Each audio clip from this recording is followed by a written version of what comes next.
Bueno, pues bienvenidos a este nuevo ciclo de Voces de la Naturaleza. Se trata de una iniciativa de la editorial Carbrame, cuya finalidad principal es traducir obras extranjeras, casi siempre, que no eran conocidas aquí y que se traducen para hacerlas asequibles al público de habla castellana. Y esta editorial, dirigida por el naturalista José Ramón de Camps, ideó también hacer estas conferencias mensuales. Ya hicimos un primer ciclo en la temporada 2024-2025 de 9 conferencias.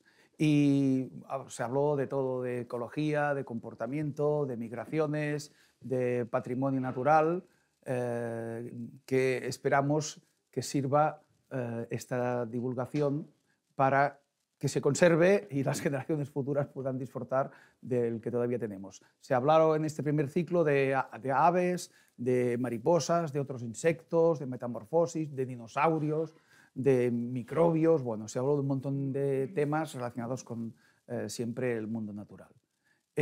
Bueno, ya sabéis, como decía, la finalidad inicial de Carbrame es publicar obras de que en el extranjero han tenido mucho éxito y aquí se desconocían.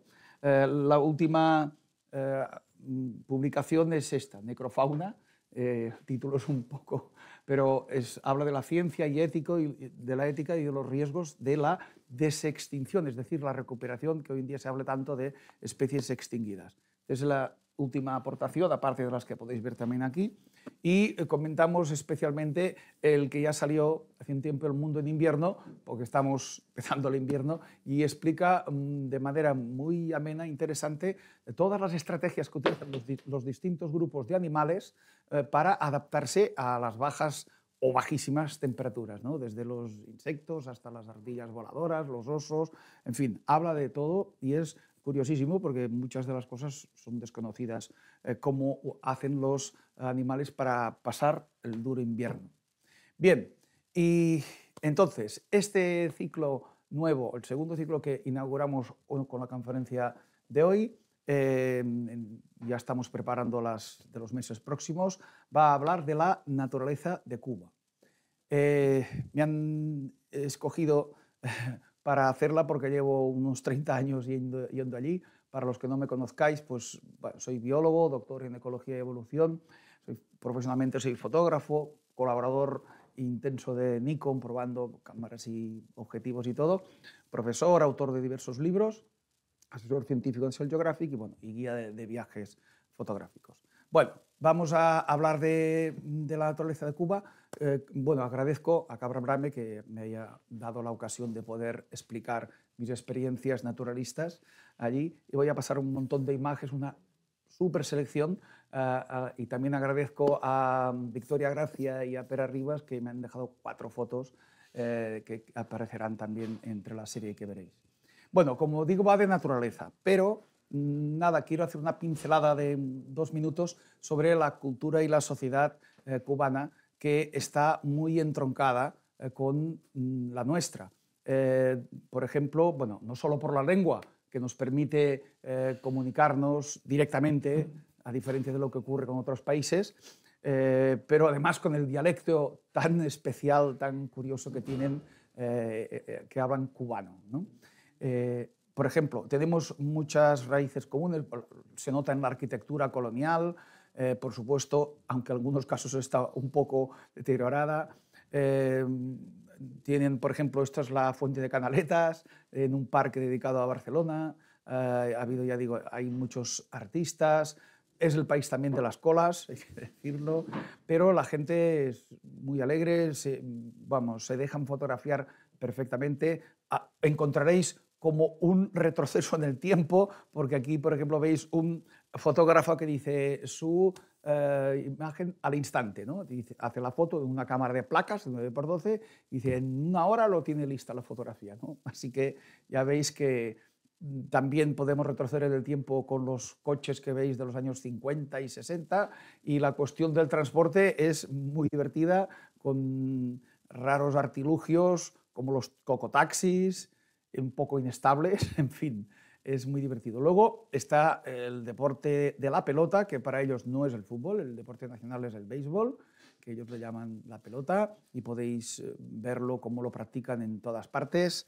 Y luego el campo rural, es donde nos adentramos para llegar a los parques naturales que hemos visitado. Allí vemos pues, las construcciones muy especiales, los bohíos.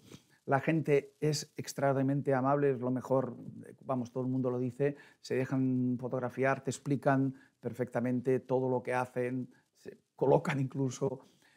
Y como digo, es un retroceso en el tiempo porque veremos allí cómo tienen los bueyes, cómo hacen la yunta, yugo, todo esto que lo están utilizando realmente, arados de la época. Tienen todas las familias rurales su puerquito, que crían sus chivitos, que dicen. También utilizan muchísimo el caballo para trasladarse en las partes rurales. Por supuesto, está siempre presente el tabaco y siempre te explican que no es nada malo porque siempre te explican que uno tiene un cuñado que ha vivido 98 años y ha fumado toda la vida. En fin, es muy divertido que te expliquen todas las historias. Se ve todo el proceso de recogida, secado, etcétera, la elaboración artesanal de los famosos buros de allí. En fin, también podéis visitar algunos poblados muy antiguos de antes de la ocupación del siglo XVI. Y, por ejemplo, este es Taíno, con sus construcciones se ha reconstruido todo, con arqueología se sabe cómo eran y se han hecho estas reproducciones a tamaño real. Todo esto lo podemos hacer.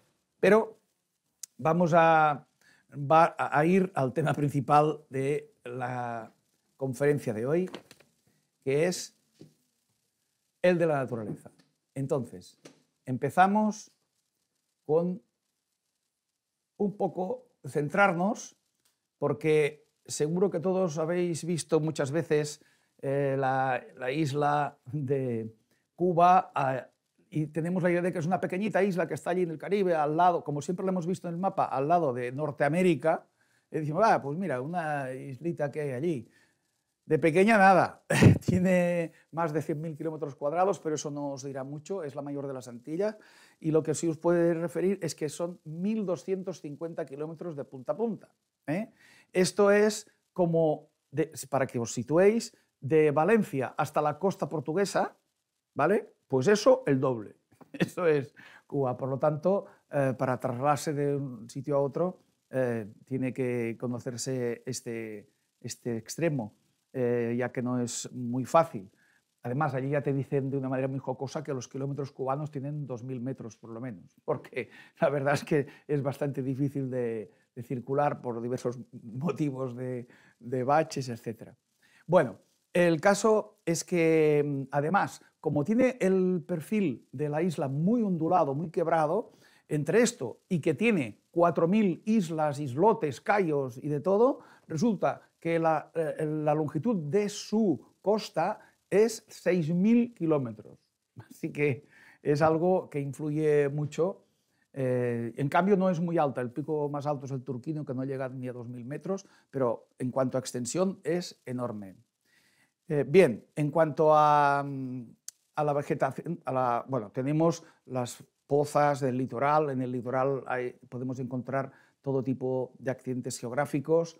Después, el país es predominantemente kárstico, lo que hace que haya infinidad de cuevas, muchísimas, por todas partes. Muchas no están ni exploradas, no está hecho ni el mapa, otras sí, con realmente algunas figuras parecen, como estas estalactitas horizontales que se han formado a lo largo de siglos y siglos, claro, pero un viento predominante de la cueva que siempre va en esta dirección ha acabado formando esto. Esto es un macro, esto es muy, muy pequeñito. Y bueno, lo que hay muchísimo también es, es un clima siempre tropical, llueve mucho, 1.400 litros metro cuadrado año, y hay muchísimas marismas. Por todo el país ves muchísimas. Bueno, esto es con un ojo de pez, ¿no? Para que eso, ¿veis? Demuestra que la Tierra es redonda, no eso que dicen ahora que es plana, sino que aquí es más o menos... Bueno, Hay incluso selvas, pluvisilva, bosques de todo tipo, selva brumosa y tan frondosa que es muy difícil incluso atravesar esta selva. Allí te dicen de una manera un poco graciosa, dicen, no, aquí no estamos limitados, puede entrar donde quiera. Sí, claro, y no puedes entrar porque como no cojas un machete, allí no pasa. Entonces tienes que seguir lo que ellos llaman los senderos, ¿vale? Y bueno, allí en muchos sitios, como por ejemplo esto, que es los restos de un cafetal abandonado, la pluvisilva es muy activa y se come, recupera su espacio, ¿no? Es muy curioso. Hay una serie de accidentes geográficos muy interesantes, como por ejemplo los mogotes, que no son montañas, son unas rocas durísimas que a lo largo de miles de años la erosión de alrededor, que era tipo de terreno menos duro, pues ha hecho que al final quedasen dirigidos así, sobre todo en una zona que se llama el Valle de Viñales, tenemos muchos mogotes. Al principio, cuando se descubrieron, se pensaban incluso que era algo único. Luego se han descubierto también mogotes, digamos, en otros sitios, como en China y algún sitio, ¿no? Aquí tenéis uno, ¿veis? Es súper escarpado. No se puede subir arriba. Bueno, no se puede, quiero decir que como no escales, o sea, es que son realmente impresionantes y ya digo, si no es con escalada, nada. Luego, recorriendo el país nos encontramos sorpresas como esto, por ejemplo, que llaman ellos el bosque fantasma. ¿Qué es el bosque fantasma? Pues tú cuando lo ves dices, ostras, aquí ha habido incendios. Pero si me habían dicho que nunca hay incendios, porque con lo que llueve y el clima tropical, aquí no hay incendios. Pues efectivamente no es un incendio. Esto es que allí lo que sí hay son huracanes de vez en cuando, y aquí pasó un huracán, este en concreto era el Mitch, y arrancó los árboles de cuajo completamente. Y luego, claro, cayeron, ¿no? Y ahí se quedaron, que da esta impresión. Aquí ya de esto hace ya estas imágenes son de hace unos años y ya se estaba recuperando, estaban rebrotando ya de algunos puntos. Pero te encuentras con realmente sorpresas de tipo así geográfico. Entonces, seguimos.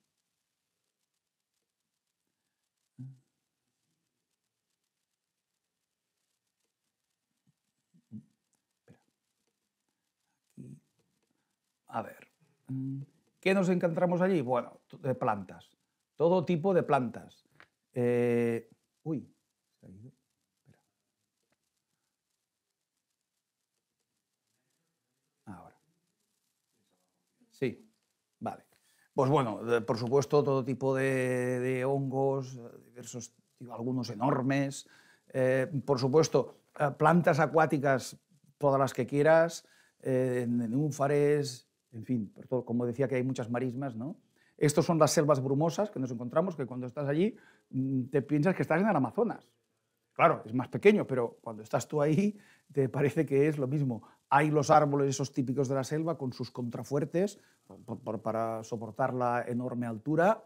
Y luego hay otro tipo de bosques semicaducifolios, más secos, con árboles también impresionantes que tienen miles de años, algunos. Y aquí hay también vegetación típica de los mogotes. O sea, hay mogotes que tienen unas plantas que no hay en ningún otro lugar. Solo crecen, claro, que además algunas son adaptadas a vivir con poca agua. Porque dices, ostras, pero si siempre llueve. Claro, pero es que el tipo ese kárstico llueve y se filtra continuamente, con lo cual no hay demasiados recursos hídricos para las plantas. O sea, son muy curiosas, los botánicos las estudian intensamente. Luego hay zonas también de este tipo, pero planas, en vez de montañoso como los mogotes, hay zonas muy extensas que ellos llaman dientes de perro, porque si vas por ahí tienes que ir con unas buenas botas porque te corta con un cuchillo. Y ahí también crecen plantas que, aunque llueve mucho, tienen que adaptarse a la dificultad de conseguir agua, porque ya digo que se filtra muchísimo. Hay cosas muy curiosas en ese sentido.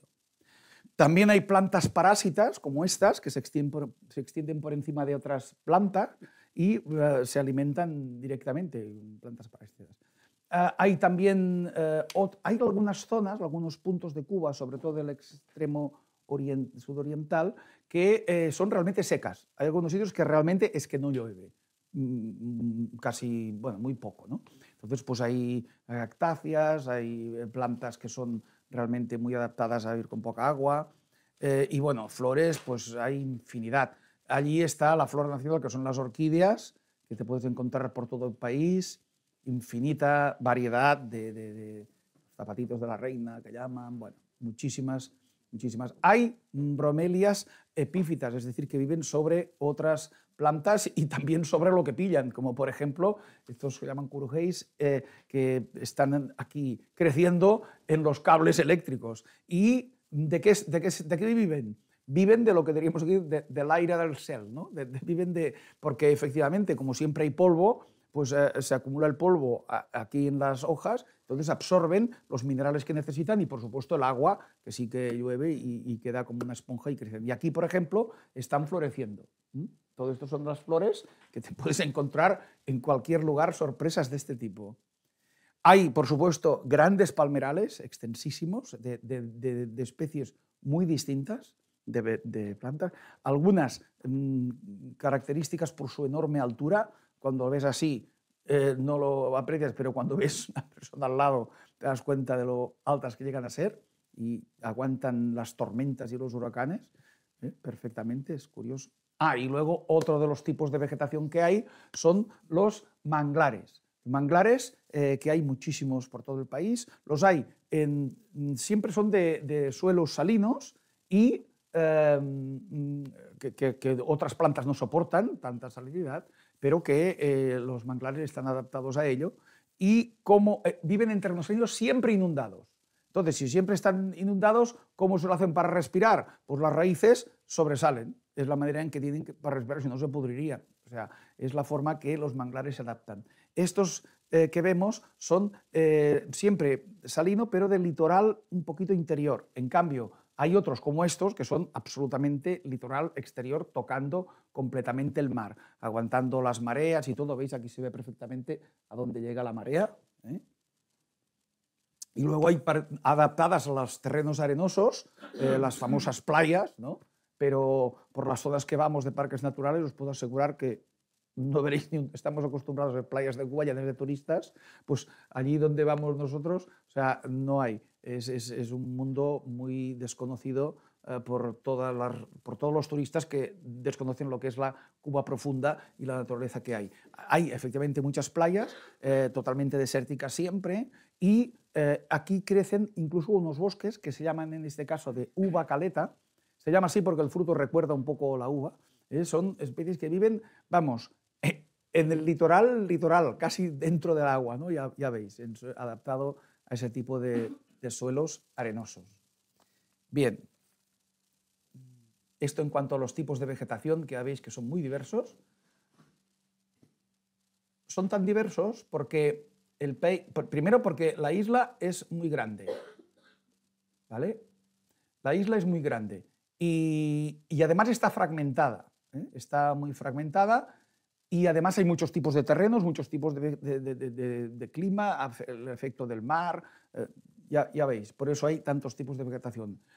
En consecuencia, hay también muchos tipos de animales adaptados a los distintos ambientes.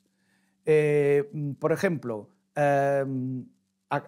en Cuba hay unas 200 y pico reservas de fauna, parques naturales, parques nacionales. Algunos no funcionan demasiado, hay como unos 80 que sí que están más o menos controlados, pero lo más importante es que hay 6 que son reservas de la biosfera, reconocidas por la UNESCO como de gran valor por su biodiversidad y ya veréis ahora, cuando entremos en detalle, por las especies únicas que hay. Únicas en el sentido de que no viven en ningún otro lugar del mundo, endémicas, por tanto. Hay grupos taxonómicos, grupos de animales y de plantas, en que tienen un nivel de endemismo superior al 90%, que esto es una cosa rarísima, vamos. Habría que ir a Madagascar o a otros sitios así alucinantes para que nos encontrásemos con estas cifras. Bien. Vale, entonces, evidentemente hay todo tipo de insectos que no podemos ahora ir relatando porque nos llevaría hasta la noche, pero hay infinidad de, por ejemplo, hormigas cortadoras de hojas, que llevan a sus hormigueros para criar, cultivan hongos, que luego se comen los hongos, estas hormigas. Allí hay muchas, bueno, hay miles de especies de mariposas y decenas de miles de otros tipos de insectos y de otros tipos de artrópodos que todavía no están ni clasificados, o sea, se están estudiando. Están los famosos cangrejos, que hay diversas especies, en concreto estas realizan migraciones masivas, que son súper espectaculares, en la época de reproducción. Cuando van a hacer el desove en el mar, ¿veis? Atraviesan todo el bosque, las carreteras, atraviesan todo y tienen muy claro que tienen que ir a desovar millones y millones de ejemplares, que es súper emocionante ver este fenómeno de migraciones masivas. Bueno, luego tenemos, ya entrando en el mundo de los vertebrados, tenemos, os citaré solamente un pez, el manjuarí, que es, por supuesto, endémico de Cuba. Es realmente un fósil viviente. Por su aspecto ya primitivo, es así, de esta forma, desde hace 150 millones de años. Los fósiles que se han encontrado son así. O sea, no ha evolucionado. Desde el Cretácico se han encontrado restos. Es un gran depredador. Se han encontrado ejemplares de más de 2 metros. Curiosamente, es el tamaño de los cocodrilos de allí, que no son muy grandes, no son como el del Nilo, que puede llegar a 6 o 7 metros. Allí son de 2 metros y pico, igual que el manjuarí. Y además es curioso, que esto es una semejanza curiosa, una especie de convergencia, que se parece, según como te lo mires. En esta foto quizá no tanto, pero si lo miras, ves que el morro es rectangular, un poco similar a los cocodrilos, tiene 2 hileras de dientes súper afilados, que pinchan como agujas, y además tienen escamas romboidales también muy parecidas. O sea, es curiosísimo. No tiene nada que ver filogenéticamente, claro, pero curiosísimo esta especie de convergencia morfológica que se ha producido con los cocodrilos. Y otra característica también única de este pez, que demuestra eso de que es un fósil viviente, es que tiene respiración branquial y pulmonar, las dos cosas, lo cual le permite vivir en zonas cenagosas, que no hay prácticamente concentración de oxígeno, que no podrían vivir otros peces y muy pocos animales, y ellos pueden vivir porque, claro, respiran del aire. Así que ya veis que adaptaciones... está en peligro de extinción, o sea, se pensaba ya que casi no había solución. Hace unos años, cuando empecé a ir, hace 30 años, por ejemplo, decían, no, ya lo hemos perdido. Y después, poco a poco, se consiguieron unas ayudas que se han hecho grandes instalaciones para criarlo, y con éxito. Y ahora ya hay bastantes que se han incluso utilizado para repoblar distintas zonas. Así que hay esperanzas de que este fósil viviente siga viviendo. Es impresionante verlo. Y se puede visitar el sitio donde lo crían para que se vea cómo es y todo, ¿no? Bien, quería destacar este pez porque, por supuesto, por el mar, con los 6.000 kilómetros, imaginaros la de peces marinos que se pueden ver allí, ¿no? De todo tipo. Pero vamos, lo particular suyo es este. Anfibios, pues hay bastantes, hay unas 50 especies, de las que 48 son exclusivas de Cuba también. Ya veis la importancia que tiene, pues, la conservación de estas. Sapos, hay ranas, y voy a distinguir una de todas estas 50, que es la rana del Monte Iberia. Esta vive solo en una pequeña área de la zona oriental de Cuba, solo en una pequeña área, y la gran particularidad es, claro, si la veis así, dices, bueno, una rana, pero espérate, mírala aquí. Esto es un ejemplar conservado en un museo, pero al lado del dedo. Y ahora, mira, esto es la rana esta de Iberia adulta, cuando ya no crece más, ¿vale? Entonces, tiene menos de 1 centímetro, o sea, te cabe aquí en la uña, te cabe, ¿vale? Ya lo veis. Y durante mucho tiempo, yo cuando empecé a ir, también me dijeron, es la rana más pequeña del mundo. Presumen mucho de los récords. Y dices, vale, ya era cierto. Pero después surgieron unos herpetólogos malditos de Nueva Guinea que dijeron, hemos descubierto esta rana que, haciendo estudios biométricos, de media tienen 1 milímetro menos que la de Cuba. Nos ha chafado Entonces ahora ha pasado al segundo sitio del ranking mundial de microranas, digamos, ¿eh? Pero realmente es espectacular, ¿no? Y cómo puede ser un organismo tan pequeño que sea igual de complejo que cualquier animal grande de vertebrado que penséis, ¿vale? Bien, vamos a los reptiles. Hay infinidad. Hay 60 especies, eso lo llaman ellos, tenéis que acostumbrar, si vais allí a la nomenclatura, ellos le llaman chipojos, a lo que son lagartos, lagartijas. También tienen gecos, lo que llamamos aquí dragones, salamanquesas, gecos y también. En total, sí, el género Anolis hay muchos, y son así con colas curvadas de muchos tipos distintos, ¿no? Y de serpientes, esto sí que es, hay 40 especies. Y lo más interesante es que no hay ni víboras, ni elápidos, ningún tipo de serpiente que sea peligrosa. De las 40 especies de serpientes que hay 37 que también son endémicas, que no se encuentran en otro lugar del mundo. Pero lo más interesante, desde el punto de vista del visitante, es que ninguna de ellas es venenosa.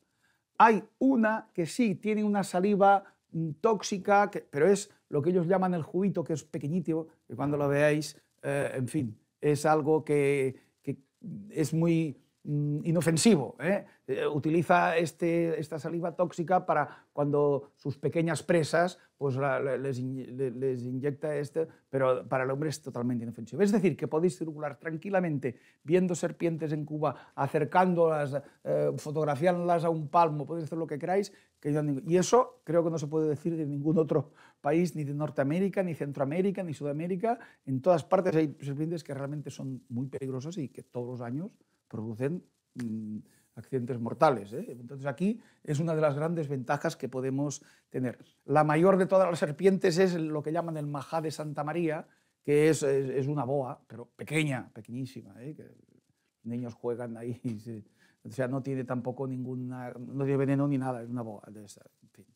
Eso en cuanto a las serpientes. Este es el jubito fotografiado en macro, que tiene un sistema de intimidación muy curioso. Como las cobras, abre la parte superior, después de la cabeza, abren un poco para parecer más grandes, y así el posible depredador no le ataque. Es lo que hacen. Y esta es el majá de Santa María, la boa esta que tienen allí en Cuba, que tiene unos iridiscencias muy bonitas y siempre queda ahí en las cuevas para buscarlo. Y entramos en otro de los ámbitos muy interesantes, y el de los cocodrilos. Hay dos especies. Una, no diremos nada porque es el americano, el narigudo, el normal, que está por toda Norteamérica y también está ahí. Ese, nada. Pero está el cocodrilo cubano, el rombífer, que no es que sea endémico, bueno, sí que es, no solo es endémico de Cuba, sino que solo se encuentra en la península Zapata y de allí solo en algunas zonas. O sea, es realmente también, al igual que el manjuarí, se habían pensado que estaba extinguido, pero se encontraban algunos ejemplares y eso sí, que podemos decir que se ha recuperado muy satisfactoriamente porque hay grandes criaderos que ya tienen incluso miles de ejemplares conseguidos a base de una cría muy eficiente. Lo que pasa es que es lenta porque, claro, tienen un crecimiento muy lento. Es muy divertido visitar estos criaderos porque los van teniendo por edades, ¿no? Y ves, estos tienen 2 años, estos 3, 4, 5, 6 años. Y claro, ¿qué pasa? Que no los liberan hasta que tienen un tamaño realmente considerable, porque si no, claro, son presa de otros depredadores, cualquier águila, cualquier ratonero, en fin, lo que sea, se los podría comer. Entonces, hasta que tienen pero quiero decir que va muy bien, progresa muy adecuadamente, podemos decir, la cría, y entonces se considera, bueno, pues salvado. Aparte de la ciénaga, también existe una pequeñísima población natural que no se ha llegado a extinguir, se llama la ciénaga de Lanier, en la isla de la Juventud. No sé si veis la isla de Cuba, abajo a la izquierda hay otra isla que se llama de la Juventud. Allí todavía quedan unos pocos, pero muy poquitos, de los cocodrilos que, claro, antes vivían en una zona más extensa. Y los podemos ver aquí podemos acercarnos con barcas sin motor y sin quilla, y podemos verlos alrededor de los ríos. A veces se acercan ellos por curiosidad. Ya digo, son pequeños, máximo 2,5 metros, una cosa así. Este era pequeñito, bueno, ese debía tener menos de 1 metro, pero son agresivos, son mucho más agresivos que los otros, que los americanos, y son buenos depredadores. Y aquí 2 machos ya muy adultos, peleándose territorialmente. Bueno, y el siguiente paso de los reptiles son las jicoteas. Tenemos una sola tortuga de agua en Cuba, que es esta, la de Cusata. Es también endémica, tiene unos 40 centímetros de largo, de carapacho, ellos le llaman carapacho a la concha, y está no tan en peligro de extinción, se encuentra bastante extendida y en bastante buen estado. Se parece a la tortuga de Florida, esa que tenemos aquí invasora por todos los lados, se parece, pero no es igual, es muy corpulenta, muy, bueno, está bastante bien adaptada a todos los ecosistemas acuáticos de allí. Y aparte de eso también hay 5 tortugas marinas que llegan a las costas de Cuba. Tenemos la boba, la que podemos ver por aquí. Allí está la verde, está la carey, sobre todo la tortuga carey allí se encuentra mucho, y también tienen la laúd, que es la tortuga mayor del mundo. ¿Veis? Está la tortuga laúd, esa tan cordiácea grande. Y aparte de esto, ya vamos a la iguana. La iguana, hay una allí en Cuba, muy grande, como iguana puede tener 1,5 metros y pesar más de 10 kilos. O sea, no es de estas iguanas así pequeñitas que se encuentran por ahí. Es vulnerable en cuanto a conservación, o sea, no está críticamente amenazada, pero sí que en algunas zonas ha casi desaparecido en algunos puntos por la caza y por el ataque de gatos y perros. Que, claro, como son lentas, pues les pueden atacar. Entonces en los parques naturales sí que están mejor protegidas. Podemos decir que esta especie es casi endémica. ¿Por qué casi? Porque es prácticamente exclusiva de Cuba, pero se ha encontrado una población en las Islas Caimán, pero llegó casi a desaparecer la de las Islas Caimán. En el año 2022 me dieron datos fiables de que había menos de 1.000 ejemplares en las de las Islas Caimán, mientras que en Cuba hay más de 50.000 de iguanas. Por lo tanto, se considera que está bien preservada esta población. Y, claro, como son lentas y así, te puedes acercar bastante bien. Habita sobre todo en los dientes de perro, aquel tipo de que habíamos visto, y puede acercar en alguna de las reservas de la biosfera. Bueno, en cuanto a mamíferos, caballos, por ejemplo, te puedes encontrar asilvestrados, también te puedes encontrar a los chivitos, los puerquitos y asilvestrados, te puedes encontrar casi cualquier cosa. Pero, hablando de mamíferos, las típicas especies de Cuba son las jutías. Las jutías son roedores grandes que se suben con gran agilidad a los árboles. Es sorprendente verlos, suben hasta arriba de todo. En Cuba hay 11 especies de jutías. Había, porque hay 2 que ya después de la llegada de los españoles, al cambiar los ambientes y alterar mucho el ecosistema, 2 que ya no se han encontrado en los últimos siglos. De las 9 que quedan, hay 3 que están en peligro crítico de extinción y hay 6 que todavía están bien. Jutías, estas especies tan curiosas. Esta que veis aquí es la jutía conga. Esta es la más grande de todas y puede llegar a 7 kilos de peso. O sea, no es un ratoncito, una jutía de hasta 7. Y son muy diversas estas especies, porque si esta digo que pesa 7 kilos la mayor, existe la jutía enana que pesa 300 gramos. Este sí que es como un ratoncito, ¿vale? Así que pues, hay una gran diversidad. Y vamos al tesoro, que no os puedo pasar foto porque no lo he visto, o sea, por más que lo he buscado, este mamífero no lo he visto, aunque existe seguro, porque hay referencias totalmente fiables, es los almiquíes, porque había dos.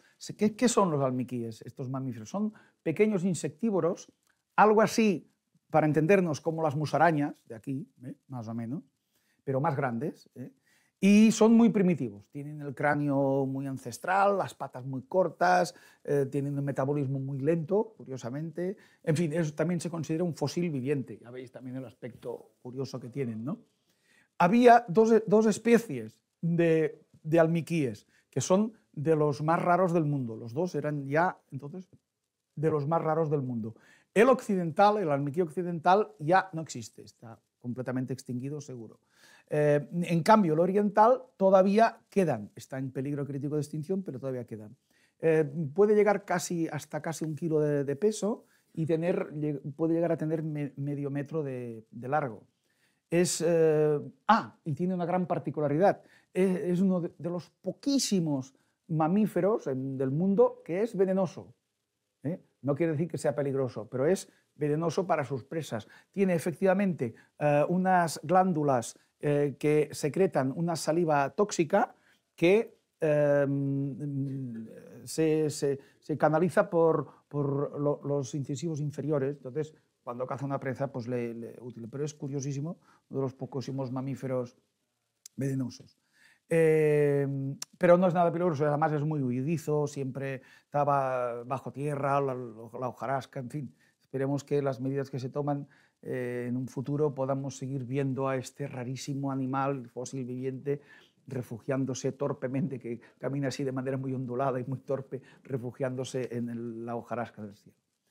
Bueno, y vamos al grupo más grande de animales, más espectacular, digamos, que es el de las aves.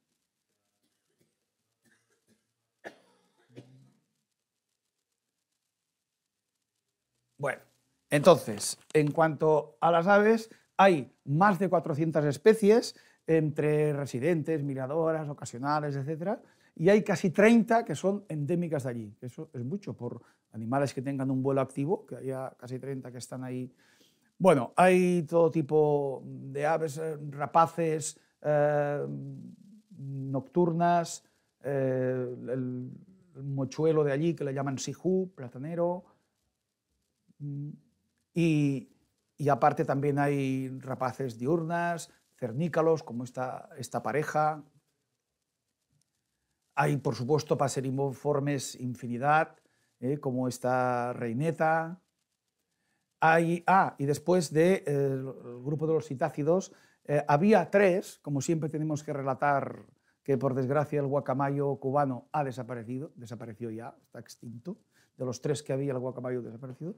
Luego está la cotorra cubana, que todavía queda, pero el que se ve más es el catey o loro cubano, que son muy sociales, ya veis aquí, están cotorreando, ¿no? Aquí juntos, se acercan, son muy curiosos, se te acercan incluso, porque como en los parques naturales no tienen miedo de que les disparen.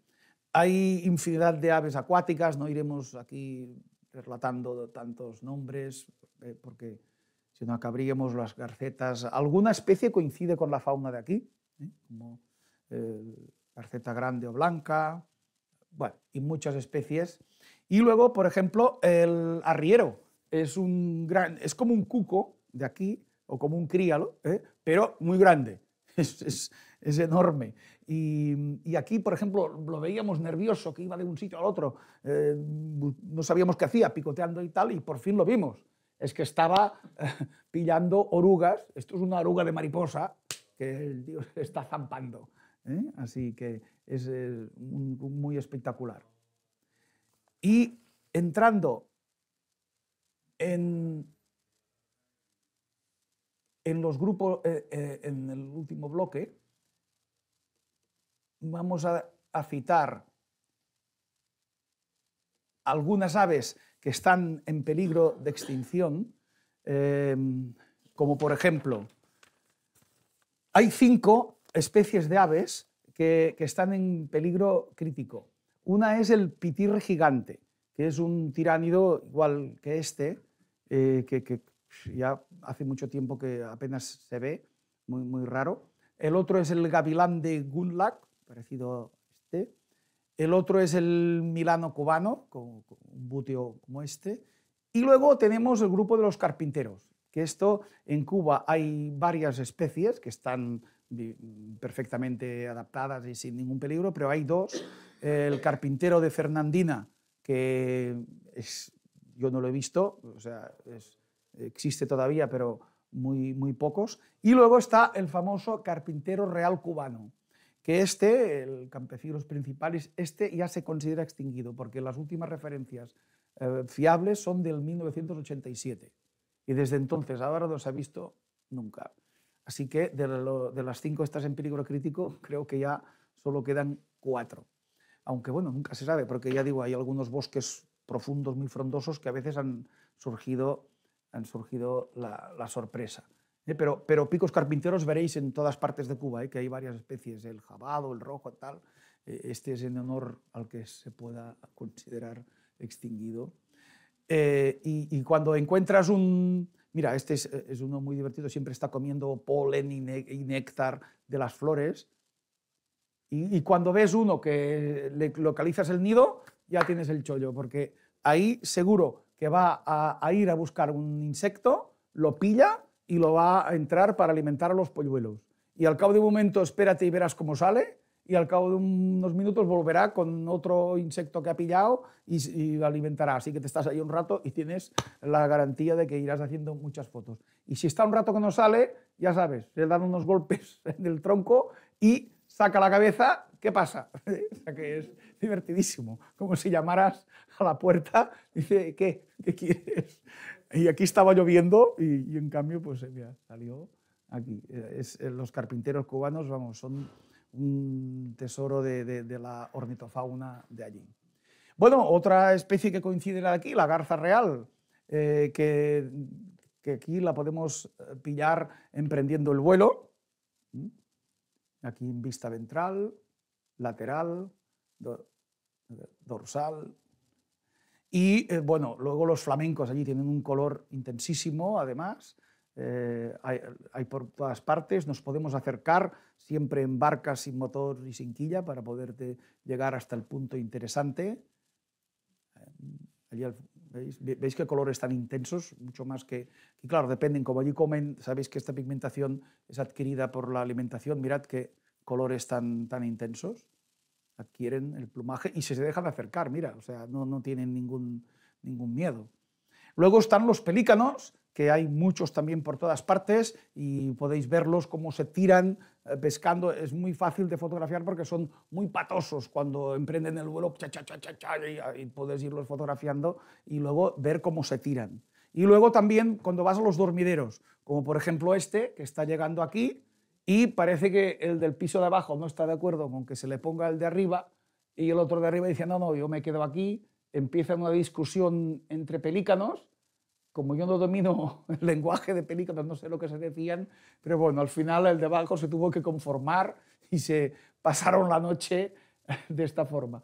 Luego al despertar tienen a veces posturas muy curiosas, los pelícanos estos, y ya digo, es fácil verlos pescar y llevarse el pescado y luego tragárselo, que a veces es espectacular el tamaño de los peces que se tragan. A veces ves un pez que han pillado y dices, bueno, eso no se lo traga. O sea, es que es imposible. Y ves que va ahí hasta que al final se lo traga. Es un espectáculo verlo. De aves acuáticas, por supuesto, tenemos muchísimas. Aquí veis unas interesantes estas, de ahí sí, la jaya, que es lo que allí llaman la sevilla, que son espátulas, como la de aquí, pero de allí. Y también veis ibis ahí, también hay ibis. O sea, es que no acabaríamos, necesitaríamos 4 horas para decir el ave nacional de Cuba. Si cuando veis eso casi tenéis que cantar el himno nacional, porque tiene los colores de la bandera cubana. Y siempre te lo recuerdan. Es realmente muy bonita. Es del grupo es un trogón, de los trogones y los quetzales, es como del grupo de los quetzales, ¿vale? Y es realmente precioso. Está muchas veces allí a la sombra, pero si esperas a que se mueva un poco el follaje podréis pillar el ojo que esté bien iluminado. Otra especie interesantísima, la mayoría es endémica, el anterior también de Cuba. Os voy pasando lo que son los tesoros, lo que solo se puede ver ahí, ¿no? Para que los que se pueden ver en otras partes pues no tiene tanto interés. Pues ese también es exclusivo de allí. Se llama el cabrerito de Ciénaga. Es un emberícido, como los escribanos o trigueros. El más parecido aquí sería el escribano cerillo, pero muy distinto, tiene peculiaridades morfológicas que ahora no entraremos, pero que se ha creado incluso un género solo por él, el Torreornis, solo por él. Yo estuve los primeros no sé cuántos años, 10 o 15, no sé cuántos, que no lo veía, vamos, lo veía de muy lejos, y lo máximo que pude lograr es esto, y además es una fotografía reencuadrada de una hembra del cabrerito este. ¿Qué pasó? Que por fin un día conseguimos una grabación del canto nupcial. Esto era la época todavía de los cassettes, que grabaron los guías de allí, y entonces gracias a eso, pamba, hice la foto de un macho que vive en los manglares. Claro, está escondido, tienes que atravesar el manglar, ir con barca, mojarte, tal, y no lo ves, está siempre lejos. Y entonces con la grabación sí que fue fantástico. Vino aquí y pude hacerle un primer plano. Cuando le dije al National Geographic que había pillado eso, lo publicaron enseguida, esta foto, porque se ve perfectamente además en el manglar en que está. Estuve solo un par de minutos, lo digo para los que digan que molestas al animal, hombre, 2 minutitos que vino, ya paramos la grabación y ya está.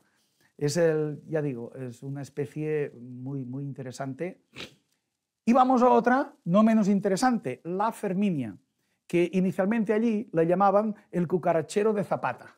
Pero, ¿por qué se llama Ferminia? Pues por toda una historia. Bueno, primero expliquemos que es un animal muy tímido. También yo no lo vi durante muchísimos años.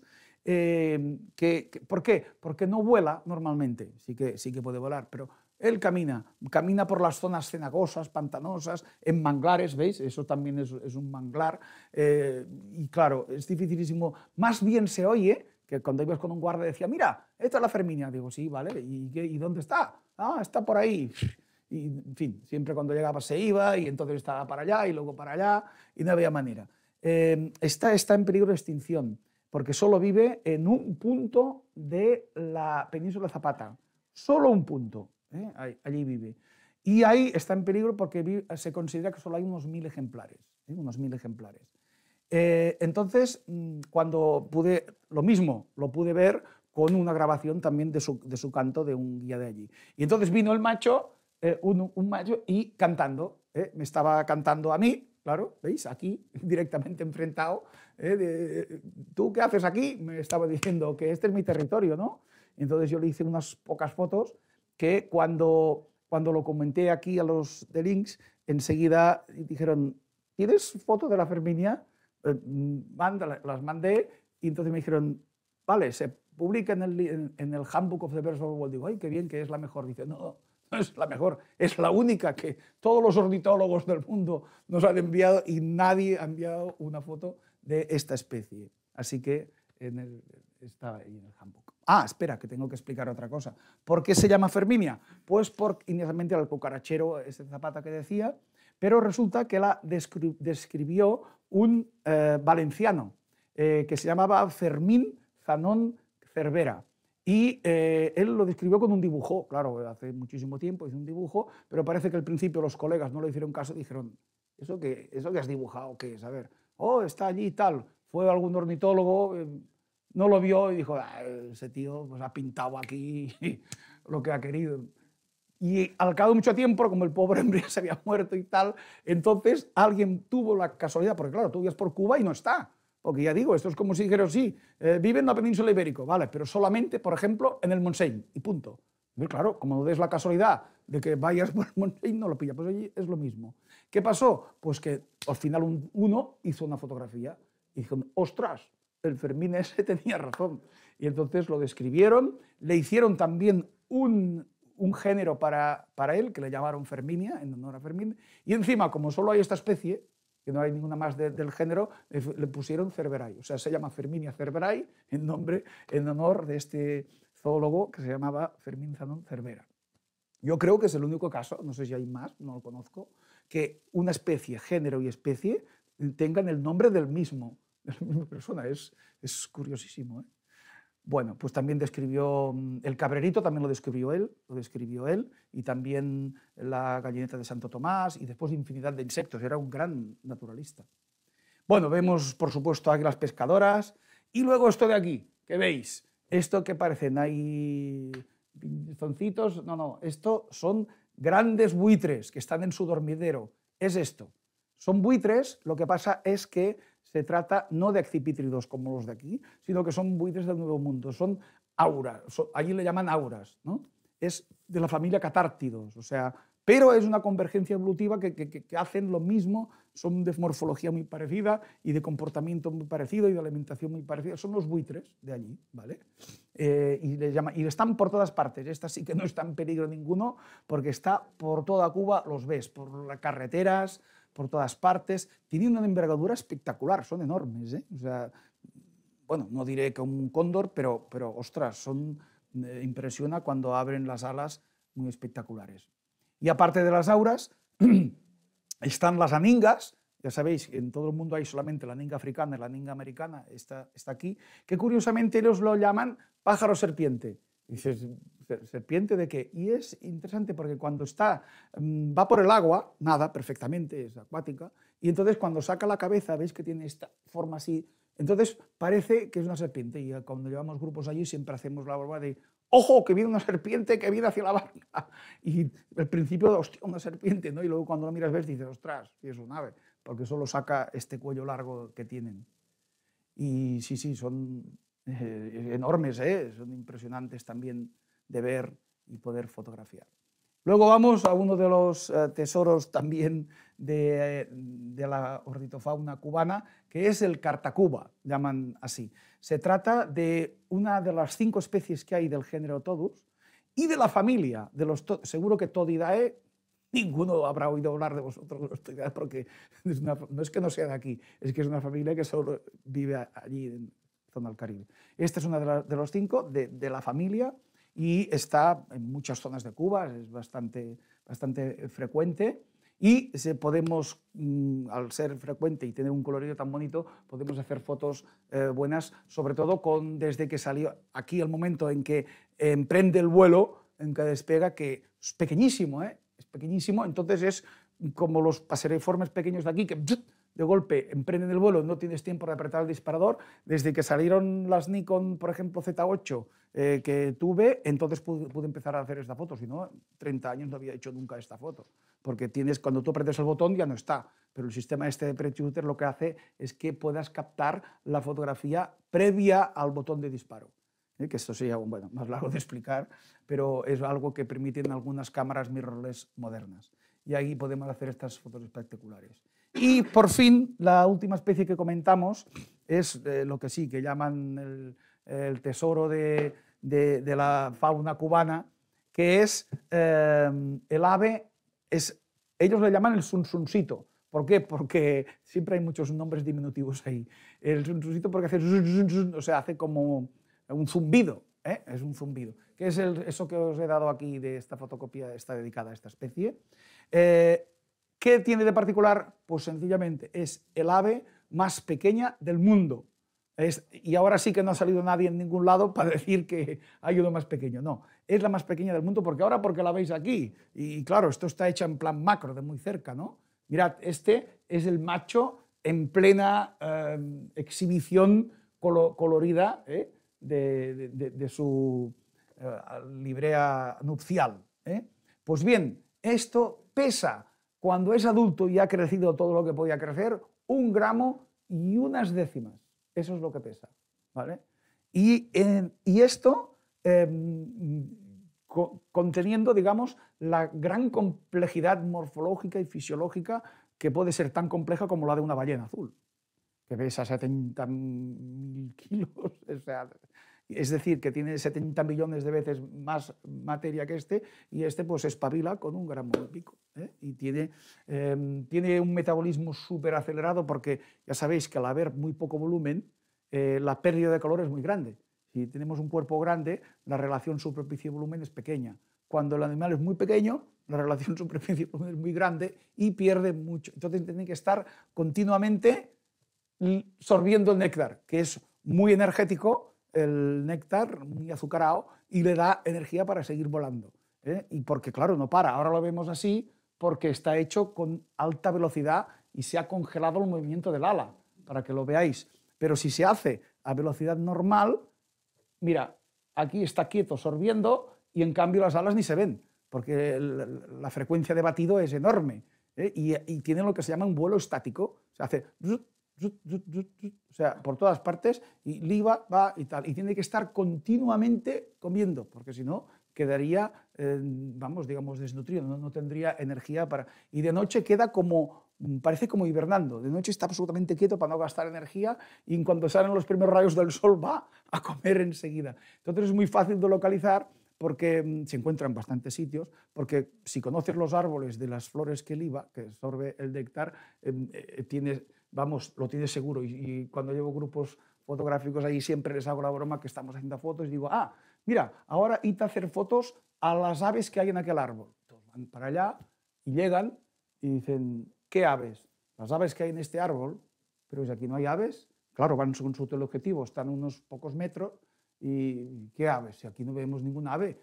Mira, lo que hay son unos abejorros que están allí en las flores. Acercaros más. Y siempre hay, ¡ostras! No es un abejorro, es un pájaro, ¿no? Porque ya digo, es que, ¿veis eso así? Que es pequeñísimo y es uno de los tesoros, por así decirlo, de la naturaleza que tenemos en Cuba. Aquí lo podemos ver perfectamente, que está... Bueno, y eso era todo, porque a las 6 han dicho que acabaré. Muchas gracias.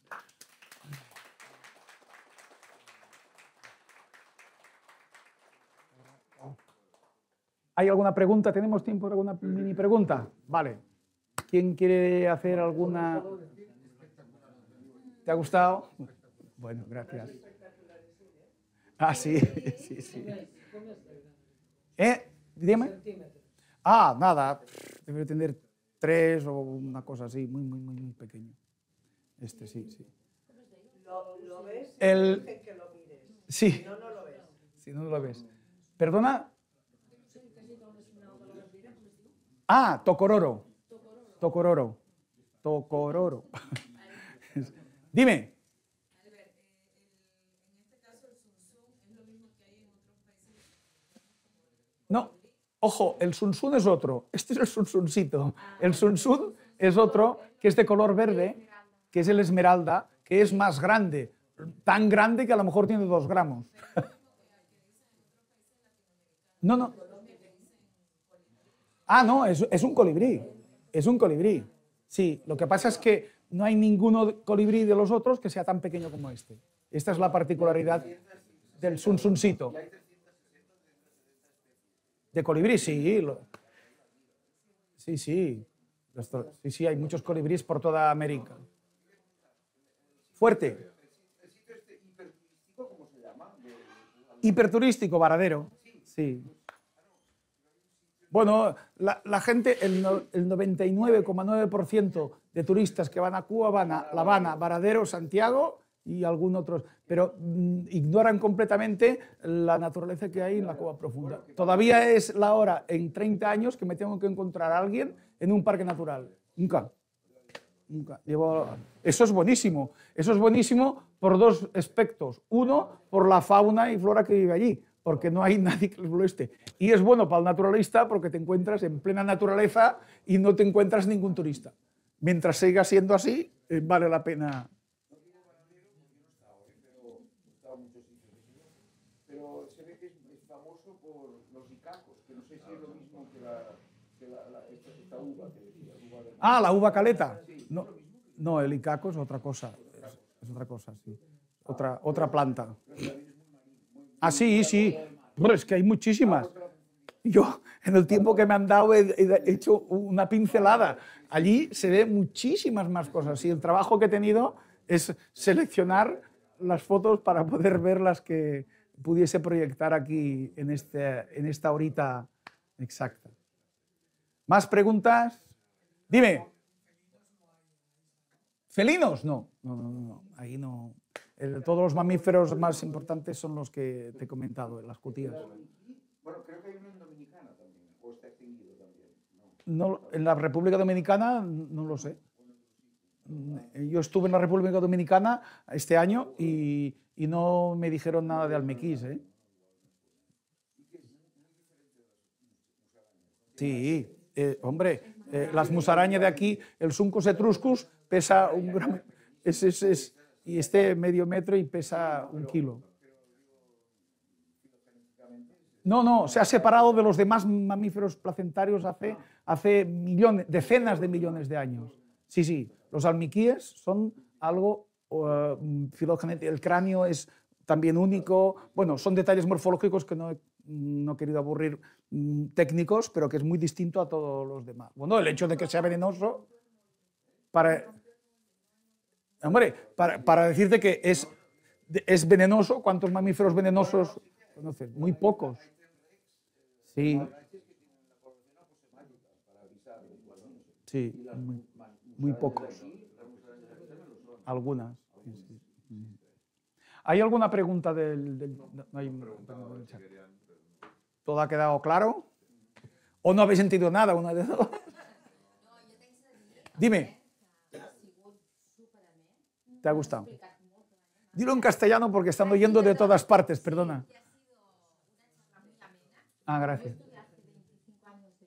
Ah, ajá. Y claro, esta parte la desconocía totalmente. Claro. Y la he encontrado maravillosa y además te agradezco mucho lo que te decía, ¿no?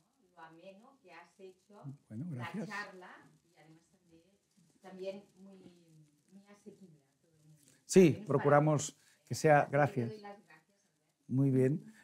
Hacemos que sea divulgación científica y vamos a ir planificando las próximas de los Moisés. Ya tenemos la siguiente, que será el 22 de enero, otro jueves, que ya recibiréis información. Los que no os lleguen, ahora aquí os podéis poner vuestro mail, pásalo. Si a alguno no le llegan los newsletters, los mails de estos, puede poner aquí su mail y le llegará. ¿De acuerdo? Bueno, si alguien quiere información más exhaustiva, tenemos aquí los dossiers que quieren ahí, a los que quieran información más exhaustiva. Bueno, pues muchas gracias a todos por vuestra asistencia y hasta otra. Hasta la próxima.